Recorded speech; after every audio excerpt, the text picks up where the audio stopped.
Hello and welcome to our fabulous listeners.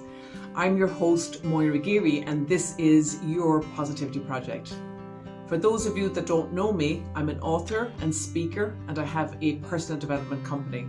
And I specialise in teaching people who are stressed, overwhelmed, procrastinating, and are driven by fear how to live more enriched, courageous, and calmer lives.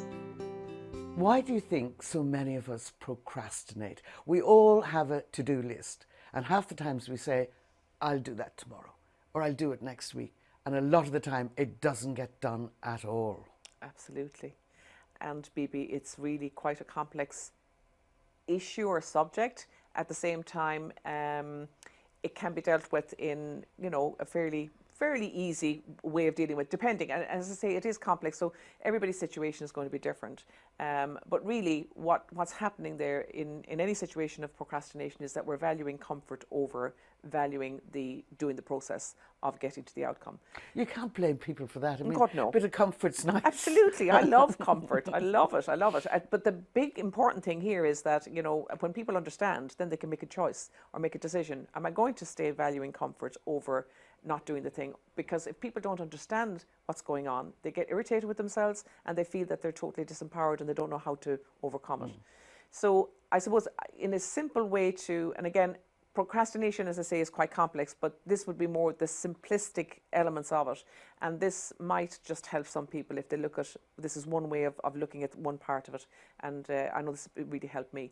So when we procrastinate, usually what we're doing is we've got this thing we want to do. So there's an outcome at the end of having this thing done. So we wouldn't have decided to do it unless there was a positive outcome on some level. That positive outcome or that why needs to be quite big. Because if it's not, it's hard to motivate yourself towards it. So usually what's happening is even people that have that big outcome, let's say it's a health goal, or for a lot of people it might be a weight loss goal, or it might be a financial goal, and they're so excited when they think about this fabulous goal that they have. And then they're about to get out of bed in the morning to go and achieve this goal, and they go, I can't be bothered, or, I'll watch something on TV, or I'll do my social media, or whatever it is. But often what's going on there is rather than looking at the goal, what they're doing is they're looking at the process. So the process of getting to this might not be the most exciting process.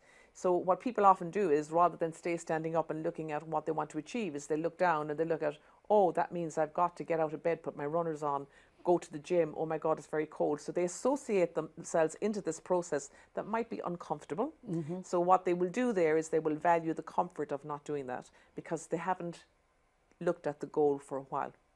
So keep your eye on the ball. On the ball, but it has to be really something that you want. The why needs to be big, it needs to be inspiring, or it needs to be something that you desperately want. Well, that makes sense, Yeah. because I think we tend not to procrastinate an awful lot of the small stuff. Yes. That gets done. Yeah. It's the big stuff. Yeah. So keep your eye on the goal. Yes.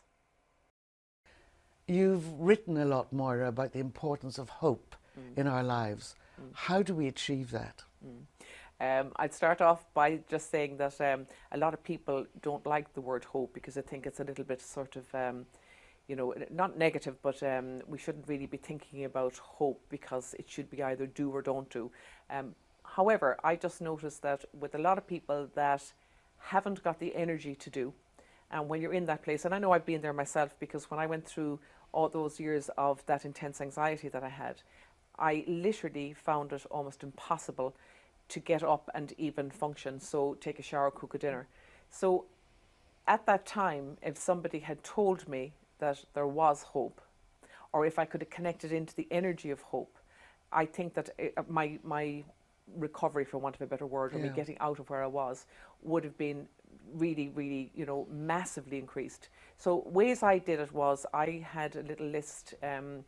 But first of all, if I just give I did actually tap into that feeling of feeling good for 1 minute a day.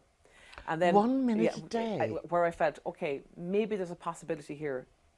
Other people have done it. There has to be a possibility.